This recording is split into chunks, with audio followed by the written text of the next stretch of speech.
तीन तिगाड़ा काम बिगाड़ा।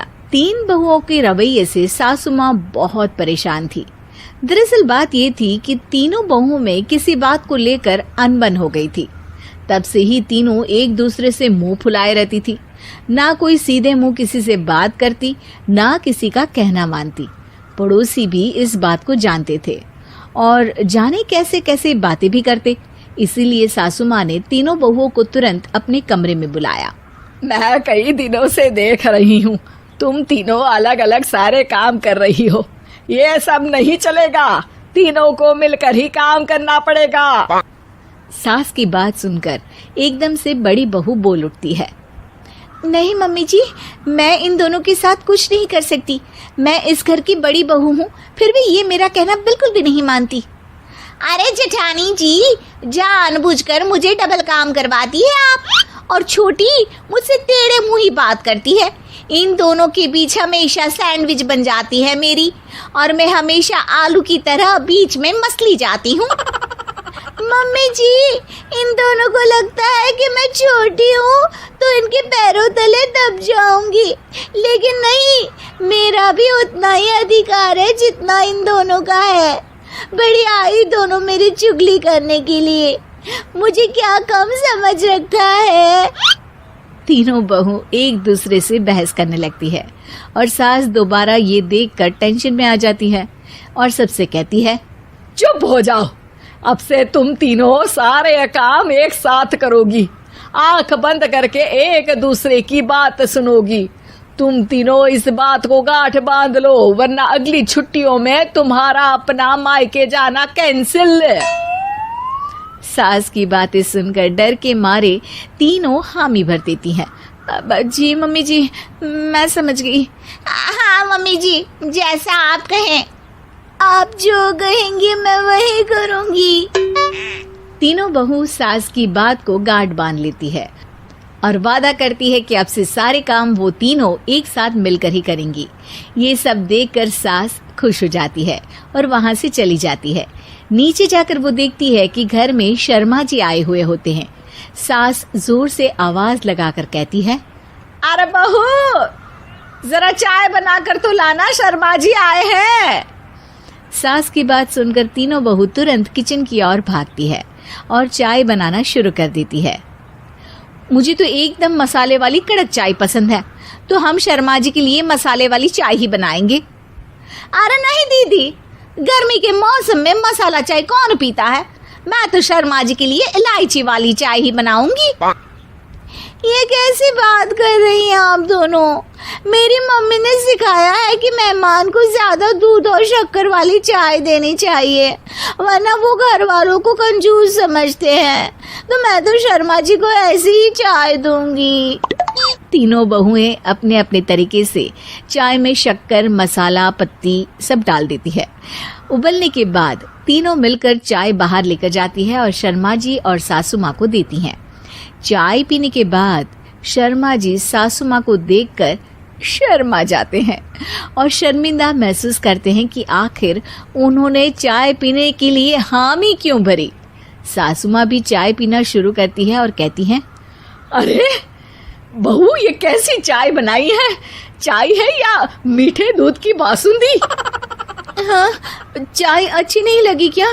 कोई बात नहीं, हम पराठा बनाकर लाते हैं। चलो चलो अंदर। हाँ चलो। हाँ, आती हूँ मैं भी। नहीं, मेरा पेट चाय ने ही चौपट कर दिया, वही काफी है। पराठे से पोपट नहीं करवाना, मैं तो चलता हूँ। शर्मा जी चुपचाप पतली गली से निकल जाते हैं। अगले दिन सास बहुओं से कहती है, अरे बहू, जाओ जाके ऊपर के गेस्ट हाउस की सफाई कर दो। कल हमारे यहाँ मेरे दूर के रिश्तेदार आने वाले हैं, तो पूरे कमरे को चमका देना, समझी? तीनों बहू सास की बात को मानकर ऊपर सफाई करने चली जाती हैं और तीनों कमरे की सफाई चालू कर देती है। बड़ी बहू मकड़ी के जाले साफ करती है, तो बीच वाली झाड़ू लगाना और छोटी वाली सर्फ डालकर जमीन धोना शुरू कर देती है। अरे दीदी, जेठानी जी, अभी मैंने पूरी फर्श धोई और आप फिर से धूल नीचे गिरा रही हैं। और मछली जेठानी जी, आप बिना झाड़ू की धूल यहाँ छटक रही हैं। अरे तीनों को साफ करना है, एक साथ सफाई करते हैं ना। अरे वही तो, हम साथ साथ हैं, घर साफ साफ है। तीनों बहू ऐसे ही काम में उलझ जाती है और 2 घंटे तक एक ही कमरे की सफाई करती रहती है। बहुत देर से अपनी बहुओं को ना देखने के कारण सास ऊपर कमरे में उन्हें देखने जाती है, लेकिन कमरे में घुसती ही वो गीली फर्श पर फिसलने के कारण नीचे गिर जाती है। ओरी मोरी मैया, हड्डी मरोड़ के रख दी। आए मेरी तो कमर ही टूट गई रे। तीनों बहुएं सास को उठाती हैं और बिस्तर पर सुला देती है। अरे मेरे हाथ पैर दर्द कर रहे हैं, दबा दो आराम मिलेगा। हाँ जी माँ जी। अरे जी माँ जी माँ जी। और तीनों बहुएं एक साथ सास के हाथ को दबाना शुरू कर देती हैं। माँ की तो चीख ही निकल जाती है और नतीजा ये होता है कि सास के बचे हुए शरीर में भी दर्द उठ जाता है। हाय राम, ये क्या कर दिया तुम तीनों ने।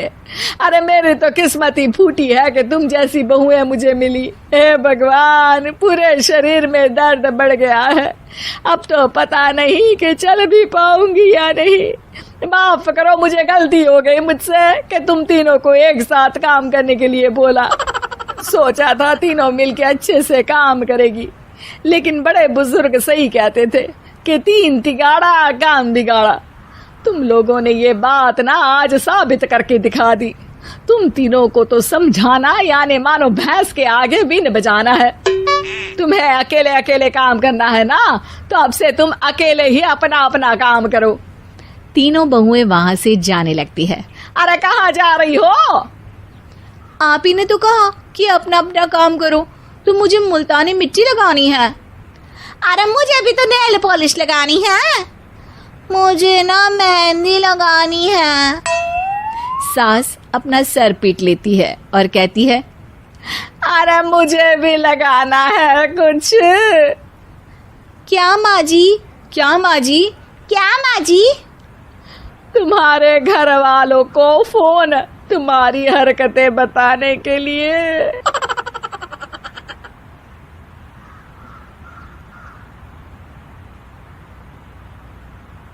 केजीएफ वाली बहू। निर्मला जी के बेटे सुमित की शादी नव्या के साथ हो गई और निर्मला जी बहुत खुश थी क्योंकि बहू रानी दिखने में बहुत खूबसूरत थी और नेचर भी अच्छा था। निर्मला जी का बहुत अच्छे से ख्याल रखती थी, कभी किसी से झगड़ा नहीं करती थी। लेकिन निर्मला जी की बहू में कुछ तो अनोखा था और वो ये था कि केजीएफ मूवी देखने के बाद केजीएफ मूवी के हीरो की बहुत बड़ी फैन बन गई थी और बस हर वक्त उसे ही कॉपी करने की कोशिश करती रहती। बस एक यही आदत की वजह से निर्मला जी को कभी कभी उस पर गुस्सा आ जाता। बाकी सब कुछ ठीक था। सुमित बेटा, तुम नव्या को समझाने की कोशिश क्यों नहीं करते?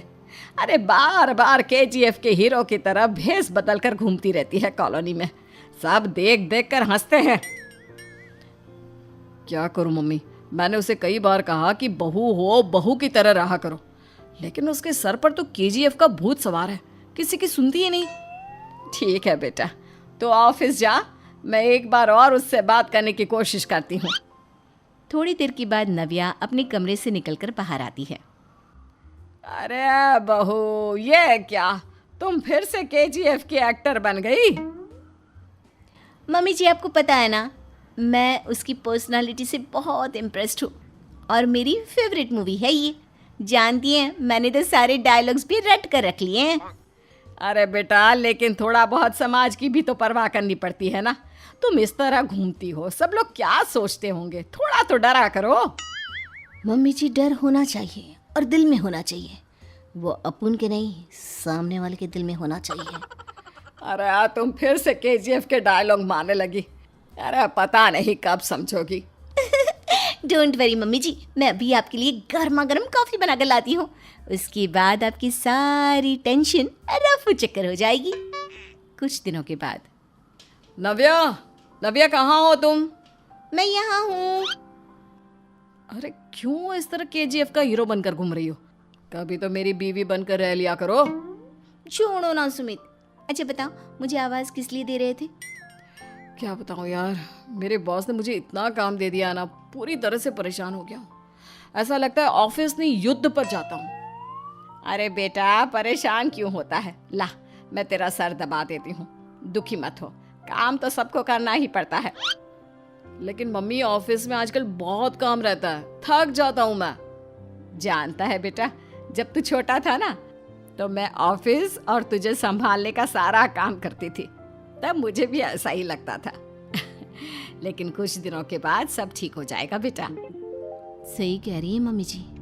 तुम अपने आप को ऑफिस में काम करने की वजह से योद्धा समझते हो, लेकिन जानते हो, इस दुनिया में सबसे बड़ा योद्धा एक माँ होती है। अरे ये डायलॉग तो मैंने कहीं सुना है। जरूर सुना होगा। केजीएफ फिल्म का डायलॉग भला किसने सुना नहीं होगा? हे भगवान, कोई मेरी बीवी के सर से केजीएफ का भूत उतार दे।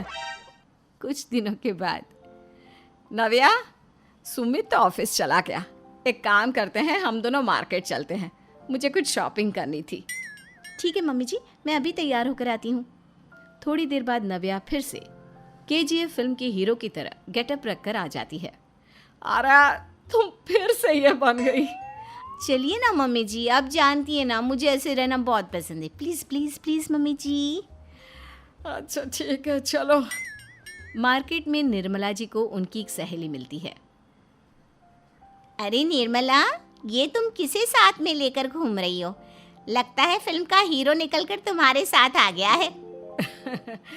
मेरी बहन, क्या बताऊं, ये फिल्म का हीरो नहीं है। अच्छा, ये तुम्हारा बेटा होगा। बहुत दिनों से देखा नहीं ना, इसलिए पहचान नहीं पाई मैं। अरे नहीं नहीं, मेरी पूरी बात तो सुनो। ये मेरी बहू है नव्या। है? लेकिन दिखने में तो ये बिल्कुल केजीएफ के एक्टर की तरह नजर आ रही है। हाँ, वो क्या है ना, इसे इसी तरह रहना पसंद है। क्या बात है बहू, शहर में इस तरह घूम रही हो, तुम्हें बिल्कुल भी अजीब नहीं लगता? लोग तुम्हारे बारे में क्या कहेंगे? आंटी जी, जो शहर में रहने आता है ना, वो उसके बारे में सीखता है, और जो राज करने आता है ना, वो शहर को अपने बारे में सिखाता है। और मैं इस शहर को अपने बारे में सिखा रही हूँ। अरे ऐसा ही कुछ तो केजीएफ पिक्चर के हीरो ने भी बोला था ना अपनी फिल्म में। ये हुई ना बात, सही पहचाना आपने। केजीएफ फिल्म के हीरो का ही डायलॉग है ये।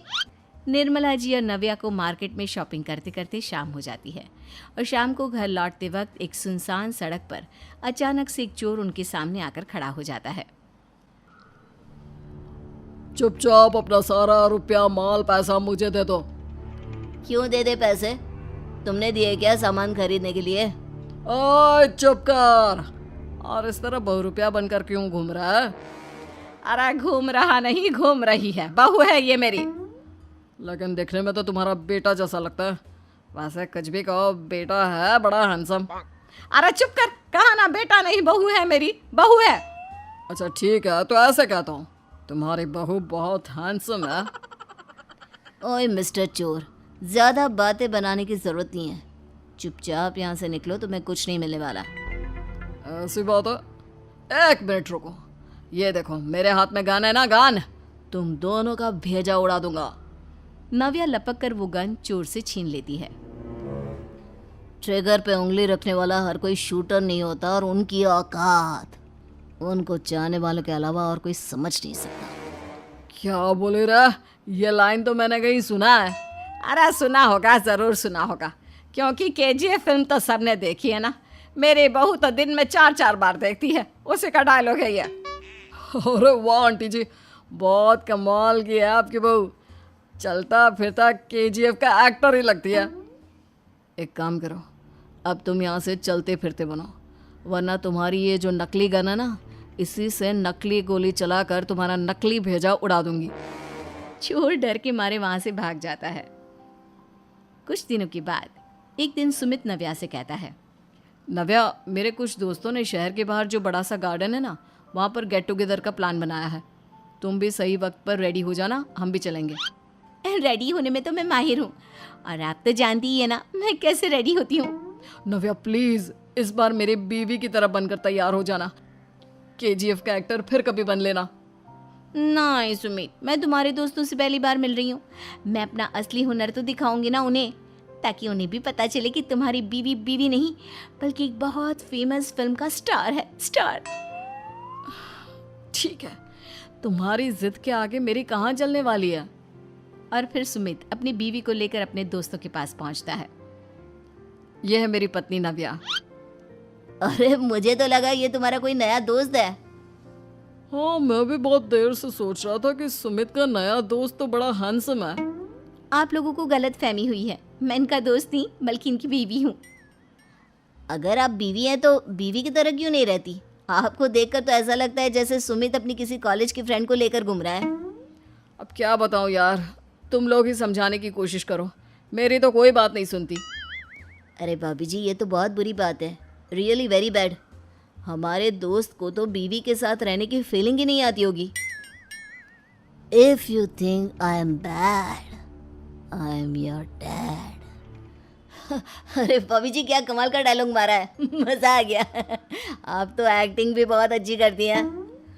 हाँ, लेकिन बस एक ही इंसान की एक्टिंग करती है मेरी बीवी, KGF के हीरो की, और उसी की तरह रूप बदल बदल कर घूमती रहती है।